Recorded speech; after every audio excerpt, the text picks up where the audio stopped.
How can a country blessed with the Amazon, gold, carnival, and football also be haunted by slavery, inequality, and political chaos?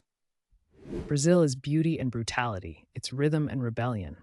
The story of Brazil is a story of extremes, and it begins not with Europe, but with the forest. Long before the word Brazil ever existed, this vast land was home to over 1,000 indigenous groups, each with distinct languages, cultures, and ways of life. The Tupi, Guarani, and countless other tribes lived in complex societies, trading, farming, worshiping spirits, and respecting the Amazon. This wasn't an empty jungle.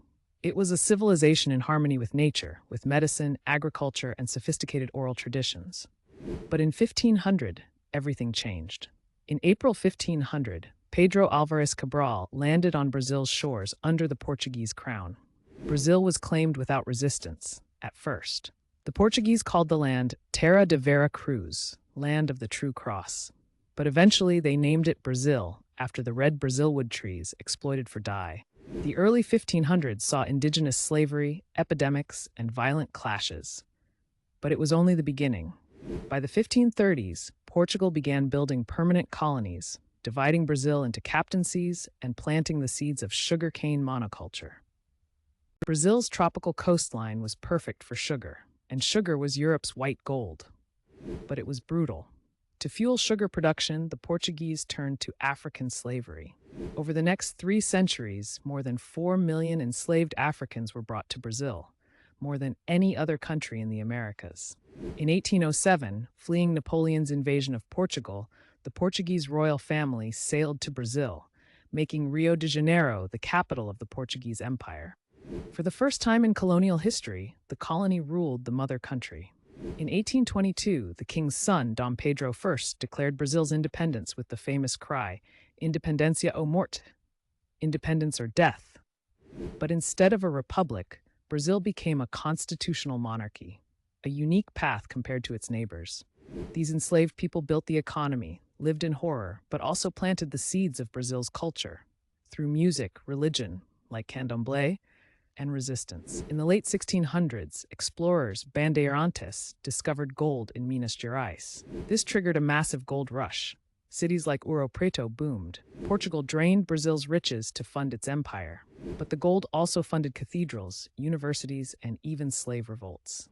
One man would come to symbolize the brewing discontent. In 1789, Joaquim José da Silva Xavier, known as Tiradentes, led an independence movement inspired by Enlightenment ideals. He was captured and executed by hanging, his body cut into pieces as a warning. But the flame was lit. By the early 1800s, winds of change were blowing across Latin America.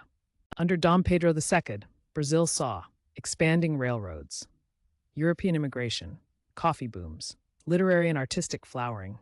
But slavery remained the empire's backbone. Only in 1888, after decades of activism and rebellion, was it abolished by the Lei Áurea Golden Law, making Brazil the last Western country to abolish slavery. 1 year later, the monarchy was overthrown. Brazil became a republic. The early Brazilian Republic, 1889 to 1930, was far from democratic. It was a system ruled by oligarchs, the so-called coffee with milk politics, dominated by São Paulo and Minas Gerais. Rural workers were ignored. Urban poor grew restless. Then a new force emerged, Getúlio Vargas. In 1930, Vargas led a coup and established a populist regime. He modernized Brazil, creating labor laws, expanding infrastructure, and nurturing industry. But he also ruled as a dictator, suppressing dissent and centralizing power. In 1945, he was ousted, only to return via election in 1951. His suicide in 1954 marked a tragic climax, one still remembered as a symbol of Brazil's inner contradictions, a leader loved and feared. In 1960, Brazil inaugurated Brasília, a futuristic capital carved from the interior, a symbol of progress and promise. But just 4 years later, democracy collapsed. In 1964, a military coup, backed by the US, ushered in a 21-year dictatorship. Torture, censorship, and surveillance plagued the country, even as the Brazilian miracle boosted the economy for the elite. Opposition grew underground through students, artists, and musicians. In the 1980s, economic collapse and protests forced the generals to step down. The 1988 Constitution enshrined rights and freedom, and elections returned. Brazil entered a new era with rising stars like Lula da Silva, a former union leader, and Dilma Rousseff, a former guerrilla fighter. The early 2000s saw Brazil rise. The Lula years brought poverty reduction and global prestige. Brazil hosted the World Cup 2014 and Olympics 2016. It became part of the BRICS, a rising economic powerhouse. But corruption scandals like Operation Car Wash, economic recession, and political infighting returned. Dilma was impeached. Lula was jailed, then released. The far right surged under Jair Bolsonaro, echoing authoritarian tones. Brazil entered the 2020s more polarized than ever, between left and right, rich and poor, progress and tradition. Today, Brazil is a country of over 210 million people, 305 indigenous groups, the largest black population outside Africa, the greatest biodiversity on Earth, a culture of carnival, football, capoeira, samba, funk, poetry, and protest. And yet it remains haunted by inequality, racial injustice, deforestation, and democratic fragility.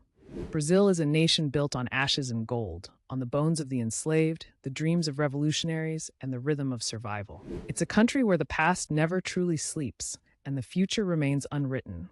But within its contradictions lies its greatest strength: diversity, creativity, and the will to dance, even in the storm.